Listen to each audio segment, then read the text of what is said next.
नमः गुरुभ्यो गुरुपादुकाभ्यो नमः परिभ्या परपादुकाभ्या आचार्य सिद्धेश्वर पादुकाभ्यो नमोस्तु सीतापति पादुकाभ्या।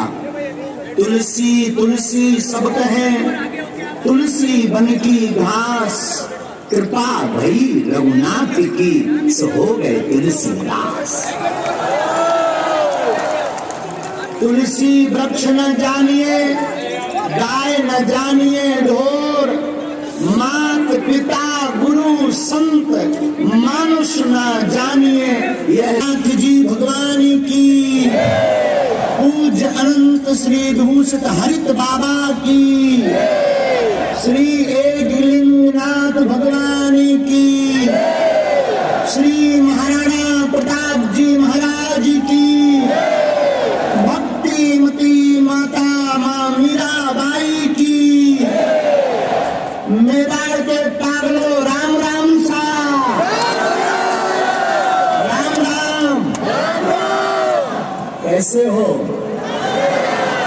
बहुत देर से बैठे हमने सुना है। कुछ नहीं, अपने पूर्वज भी तो हिंदू राष्ट्र के लिए कई सालों से इंतजार कर रहे हैं।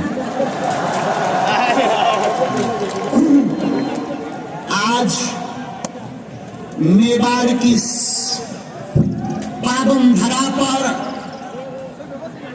हमारे सन्मुख और मंच पर विराजमान सनातन परंपरा का ध्वज समूचे विश्व में फहराने वाले जितने भी महापुरुष विराजमान हैं, सब संतों के चरणों में हम नाक रगड़कर दंडवत प्रणाम करते हैं। प्रमुख रूप से हमारे इस तरफ में एक ऐसी विभूति जिनके तपोबल की चर्चा आपने माइक के माध्यम से सुनी, और निश्चित रूप से राजस्थान में आपकी जो गरिमा है, आपकी भक्ति और शक्ति का जो प्रसार है वो बड़ा ही अद्भुत है।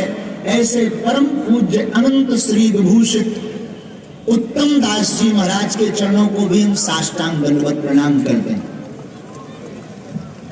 हमारे दाएं भाग में कहते हैं जिसका बड़ा भाई होता है उसके सिर का कोई बाल टेढ़ा नहीं कर पाता।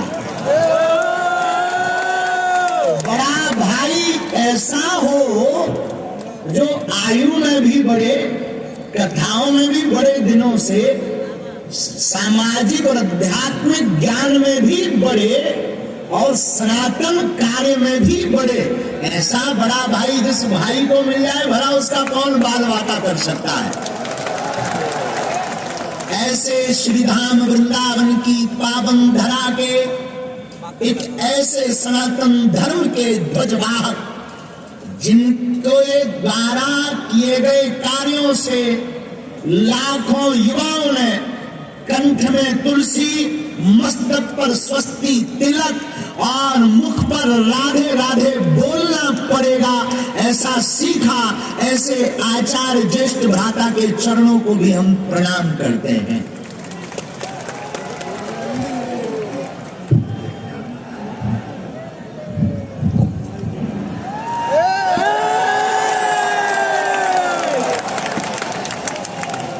एक बात समझ लीजिए, ये सिर्फ कहते नहीं है बड़ा भाई, ये दिल से मानते हैं मुझे बड़ा भाई। और हाँ, छोटे भाई में और पुत्र में कोई अंतर नहीं होता, और ये कृपा में बहुत ऊपर है। लेकिन याद रखिए, इनका बाल कोई बांका नहीं कर सकता।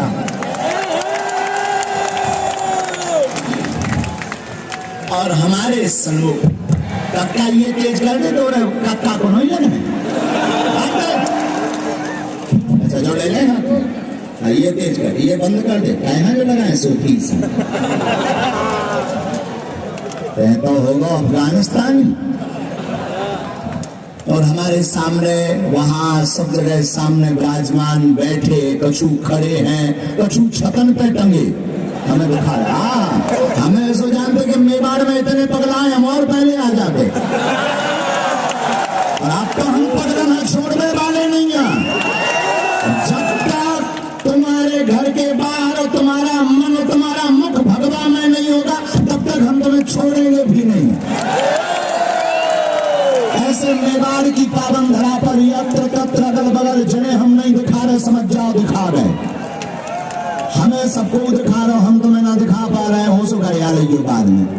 तो जो यहाँ विराजमान सिया राम में सब जग जानी, करो प्रणाम जोर जुग पानी। सबको सीताराम में मानकर साधु जी, साधु जी, साधु जी, साधु जी, साधु जी।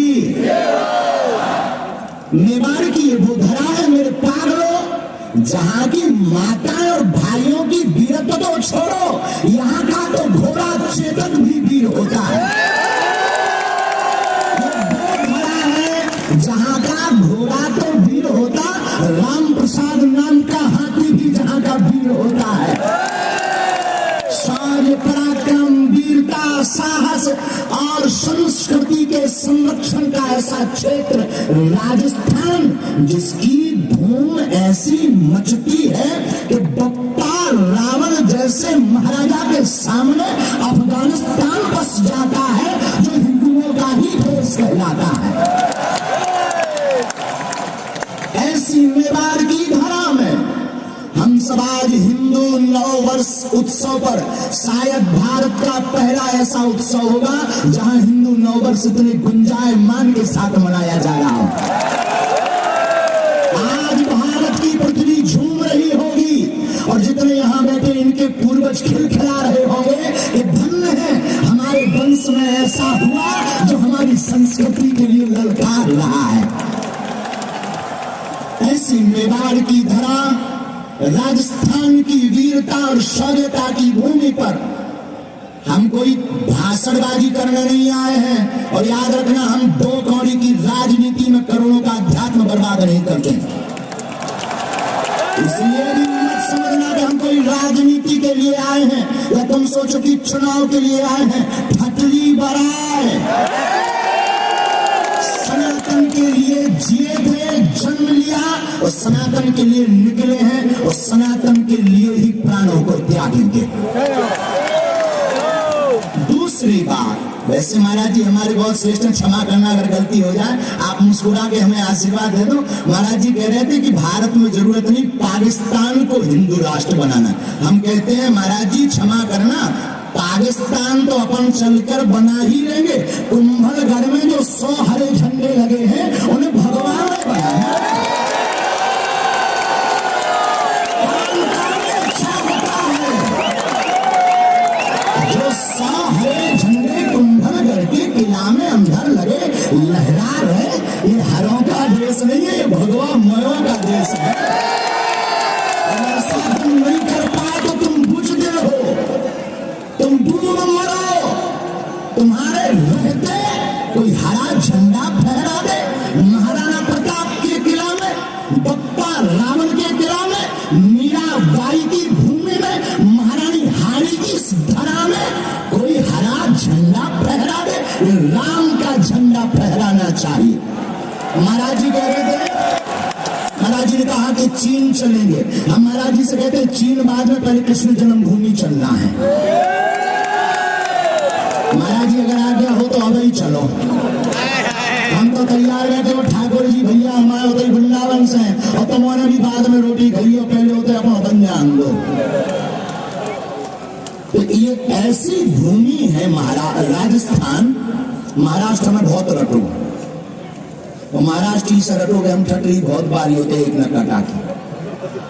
तो ऐसी वीर भूमि है राजस्थान, जहां की वीरता का पराक्रम अद्भुत है। आप लोग धन्य हो, आपका वंश धन्य है, आपके पूर्वज धन्य है, जहां भक्ति और शक्ति की देवी मीराबाई नाचती है।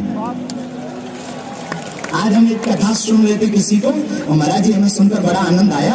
और वो कथा ये थी कि महारानी हाड़ी, उनका नाम हाड़ी या हाड़ी, हाड़ी, राजा हारा हुए महारानी हाड़ी वो बड़ी सुंदर थी, बहुत खूबसूरत थी। तो राजा बहुत प्रेम करते थे, इतना प्रेम करते थे कि वो युद्ध करने के तो चिट्ठियां भेजते थे कि तुम हमें भूल तो नहीं जाओगी, हमारा कुछ हो जाएगा तो तुम बदल तो नहीं जाओगी, और तुम कैसी हो। महारानी को बड़ा विचित्र लगा, धन्य है ये वीर भूमि, धन्य है ये राजस्थान की भूमि। महारानी ने सोचा अगर इनका चित्त हम पर ही रखा रहेगा तो फिर ये युद्ध नहीं करेंगे, ये जीत नहीं पाएंगे। महारानी ने एक सैनिक को बुलाकर एक चिट्ठी लिखी, अपना सिर काट करके रख दिया थाल में, जाकर दे देना राजा को, तुम घबराओ ना, पर युद्ध जीत कर आना, युद्ध हार कर मत आना। और हम तुमसे भी प्रार्थना करते, अगर तुम सनातनी हो और तुम्हारे अंदर थोड़ा सा भी खून सनातन का है तो उठो और जाग जाओ, जो 100 हरे झंडे लगे वहां भगवा लगवाओ।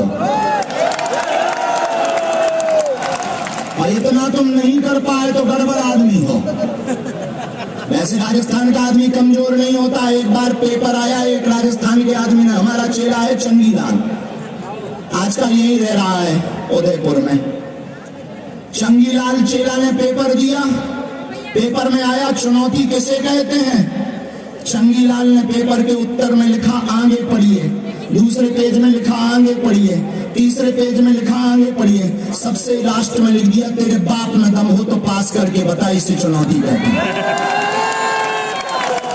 तो ये तजुर्बा सिर्फ राजस्थान में ही मिलता है, कहीं और नहीं मिलता है। तो वीरता की भूमि राजस्थान, ये वो भूमि है जहां पराक्रम छलकता है, ये वो भूमि है जहां भक्ति नाचती है। महिलाओं में बड़ी बन के जोगन चली, मीरा रानी दीवानी कहानी लगी। वो महारानी दीवानी हो गई कृष्ण की, वो रानी भगवान कृष्ण की बाबरी हो गई, और जिसने पूरे मेवाड़ का सम्मान पूरे विश्व पटल पर पहुंचाया। ऐसी महारानी मीरा की भूमि में आज हम सब हिंदू उत्सव की जो समिति है, उनका एक अनूठा प्रयोग, उनका एक नवाचार, उनकी एक नई सोच, उसमें एक नवा विद्यमान कि भारत के सब संत विराजमान हो, और उन संतों के बीच लाखों सनातनी हिंदू राष्ट्र का संकल्प लिए गए। और कौन कौन हिंदू चाहता है कि ऐसा हो? चाहते हो कि छुप के बैठ जाओगे, या बुजदिल बन जाओगे, या चले जाओगे? अगर कोई सनातन का विरोध करेगा तो कौन कौन आगे आएगा? बातों में या चमत्कार में या हकीकत में? व्हाट्सएप में या सच में? केवल नारे लगाने से काम नहीं चलना है, तुम्हें निकलना पड़ेगा। कब? अगले साल 24 तारीख को, 2 साल बाद, 10 साल बाद, अभी माताएं भी कम नहीं है। आपको बताएं, हमारी माताओं, ये वो शौर्य की भूमि है जहां जौहर की प्रथा के बारे में अभी बता रहे थे। ये वो शौर्य भूमि है कि यहाँ की माताएं अग्नि स्नान करती थी। अग्नि स्नान पता है क्यों करती थी? महाराज जी जब मिलेच्छ यहाँ पर आए तो उन्होंने हिंदुओं के साथ बर्बरता की, अत्याचार किया। जितने कमजोर हिंदू थे बलात् आक्रमण किया, और अगर कोई हिंदू स्त्री पवित्रता भंग ना हो जाए इसके लिए मर जाती थी, तो विदेश में एक नेक्रोफीलिया एक गंदी बीमारी कह सकते, जिसे गंदी सोच कह सकते, कि मरे हुए शव के साथ में संसर्ग करते थे मिलेच्छ, मृतक शव से संसर्ग करते थे, संबंध बनाते थे। लेकिन यह महाराष्ट्र की वो माताएं हैं जिन्होंने नेक्रोफीलिया जैसी परिस्थिति से बचने के लिए अग्निदान, अग्नि स्नान करना प्रारंभ किया था कि मरने के बाद हमारा शरीर मृत छू ना पाए। और ये कहीं और नहीं, कहां पर ये है? कहां पर?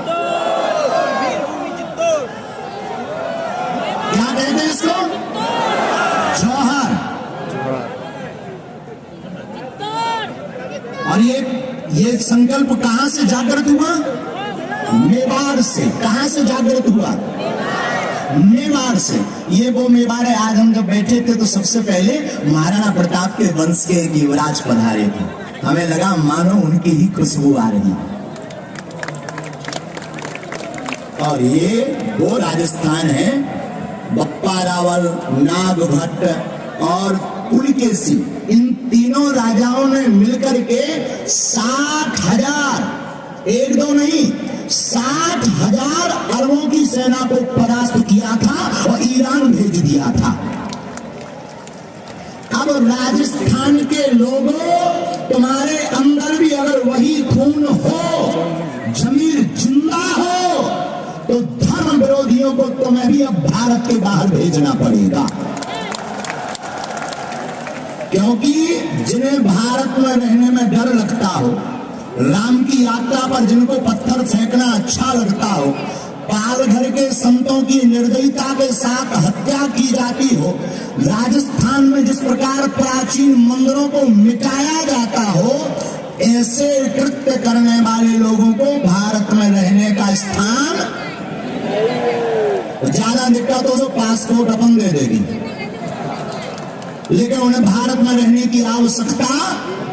हमारा तो एक ही कहना है, भारत में रहना है तो सीताराम कहना है। लोगों ने हमसे कहा तुम्हें डर नहीं लगता? हमने कहा डरते तो हम किसी के बाप से नहीं हैं, डरते वो हैं जो बुजदिल होते हैं। हम तो वो हैं कि कुंभलगढ़ के किला में भी भगवान झंडा गड़वा कर मानेंगे। तो तुम चाहते हो वहां भगवान झंडा गड़े? चाहते हो? क्या ये बात सही है? सही है ना?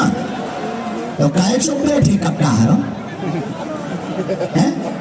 तुम्हें ऊंट बसा रहा हो का? तो काहे चुप बैठे हो? काऊ ने कसम रखी का तुम्हें? कब जागोगे? कब जागोगे? कब जागोगे? भारत को हिंदू राष्ट्र कब बनाओगे? कब? अगर कोई विरोध करेगा तो? अगर कोई तुमको धमकी देगा तो क्या डर जाओगे? अगर कहेगा कि तुम्हें हम मिटा देंगे तो क्या डर जाओगे? क्षमा कीजिएगा, एक कन्हैया धोखे से जरूर चला गया, अब घर घर कन्हैया बैठा है। सीटी ना बजा लोग आई नोई में, न सीटी बजाओ। जय श्री राम बोल, बोलो हाथ उठाकर और जोर से बोलो, भारत हिंदू राष्ट्र की, भारत हिंदू राष्ट्र की। तो जितने भी राजस्थान के पागल बैठे हैं, जो खड़े हैं वहां सामने उस पर छत पे खड़े, कछु होते मल्टी पे टंगे, हमें तो दिखा रहे तन तन तन तन। अब बुढ़ापे की आंखें आए उतना तो दिखा नहीं रहा हुआ, लेकिन हमें खूब दिखा रहा हूँ। वहां होते जो मोबाइल चला रहे, देखो मैं चला रहे, नीचे नया जाइयो, ऊपर ही रहिए संभल के। भैया तुम खड़े ना हो, जो नहीं तो बैरी के टूट जाए। बैठे रहो कक्का, बैठे रहो कक्का, बैठे रहो बैठे। अबे हम जा नहीं रहे, तुम चाहते हम जल्दी चले जाएं। तो अंतिम बात और सुनो, पूछो का हम आपको अब जातिवाद में बंटना बंद करना पड़ेगा, हिंदुओं को एक होना पड़ेगा। क्या होना पड़ेगा? चाहे जाति अनेक हो पर हम सब हिंदू, हम सब हिंदू, हम सब हिंदू, हम सब हिंदू, हम सब हिंदू। क्यों? क्योंकि अलग अलग रहना ही इनका लक्ष्य है कि इनमें फूट डालो और क्या करो। तो क्या तुम अपने ऊपर किसी और का राज चाहते हो? तुम चाहते हो कि भारत हिंदू राष्ट्र हो? तुम चाहते हो कि घर घर रामचरितमानस पढ़ी जाए? तुम चाहते हो कि अब राम की यात्रा पर पत्थर ना फेंके जाए? चाहते हो? तो दोनों हाथ उठाओ सब। रावण के खानदान के मत उठाना, तो रावण वाले हो तुम कौन आए अपने अपने कक्का के, तुम मत उठाना। जो सच्चे राम के हो वो तुम हाथ उठाओ, संतों में भी उठा लो।